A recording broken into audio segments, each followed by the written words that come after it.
اللہ اللہ اللہ. وہ اہل سنت والجماعت جو ہے وہ جنتی فرقہ ہے، اس کی دلیل کیا ہے؟ اس لیے کہ کافی ایسی چیزیں جو صحابہ کرام نہیں کرتے تھے وہ ہم اس کو حسن کیا ہوتے ہیں صاحب. ابھی تو آپ سن چکے کہ حضور نے فرمایا وہ جنتی طبقہ ہے جو میرے اور میرے صحابہ کی سنت پر عمل کرے. تو متعین ہو گیا نا حدیث شریف ہی میں. اچھا اب مثلا آپ غالب یہ کہنا چاہتے ہیں بہت سے وہ کام ہم کرتے ہیں جو صحابہ نہیں کرتے تھے، جس کو مسلم بدعت کہتے ہیں. ٹھیک ہے. صحابہ ہوائی جہاز میں بیٹھے، آپ گئے ہوائی جہاز میں کہیں یا نہیں؟ تو یہ ناجائز کام کیا آپ نے. صحابہ کرام ریل گاڑی میں بیٹھے، آپ نے ریل گاڑی کا سفر تو کیا ہوگا. صحابہ بس میں بیٹھے، آپ تو جاتے ہیں روزانہ بس میں بیٹھ کے یا نہیں؟ مسئلہ کیا ہے دیکھیے بتاؤں آپ کو اصول کیا ہے. حضور علیہ الصلوۃ والسلام نے حضرت معاذ ابن جبل کو توجہ فرمائیے یمن کا قاضی بنا کر بھیجا. یہ دونوں حدیثیں حضرت ابو موسیٰ اشعری اور حضرت معاذ ابن جبل دونوں کی حدیث کا متن تقریباً ایک.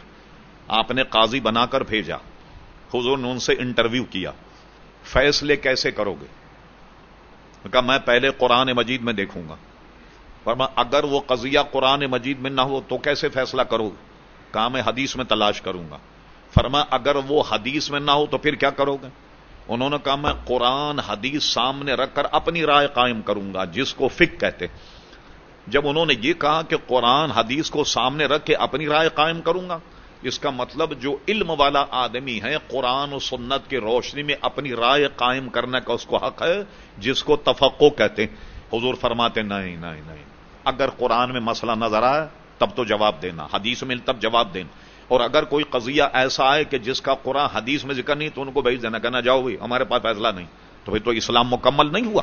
حضور علیہ السلام جب یہ سنا کہ میں قرآن و سنت کو سامنے رکھ کر اپنی رائے قائم کروں گا، انہوں نے کہا اللہ تبارک و تعالی تیرا شکر میں ادا کرتا ہوں کہ تو نے میری امت میں ایسے بندے پیدا فرمائے.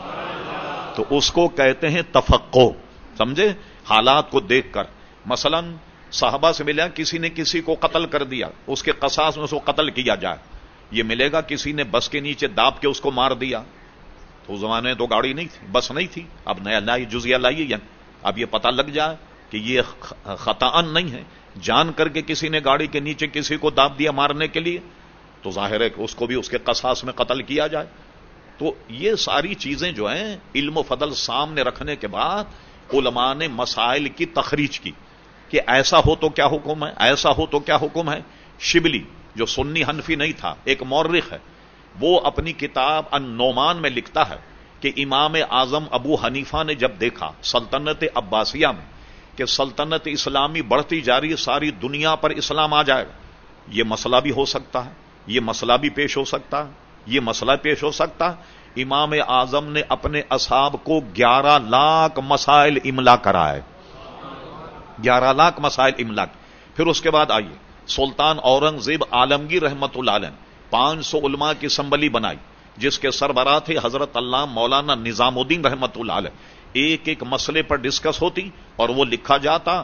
پوری 8 جلدوں میں فتاوی عالمگیری موجود ہے کہ اگر کوئی مسئلہ پیش ہو تو قاضی کیا فیصلہ کرے گا. یہ ساری چیزیں الحمدللہ ہم سے پہلے علماء نے لکھ دیا. ہمیں تو پکی پکائی تازہ روٹی مل گئی بھائی کہ کوئی بھی مقدمہ پیش ہو تو عالم کتاب کو دیکھ کر کے فیصلہ لکھ دیا کرتا. اور یہ سب سے بڑی اس کی دلیل یہ ہے کہ حضور علیہ السلام کے زمانے سے یہ طبقہ چلا آ رہا ہے. ورنہ آپ بولیے اہل حدیث یہ بھی ایک فرقہ ہے یا نہیں؟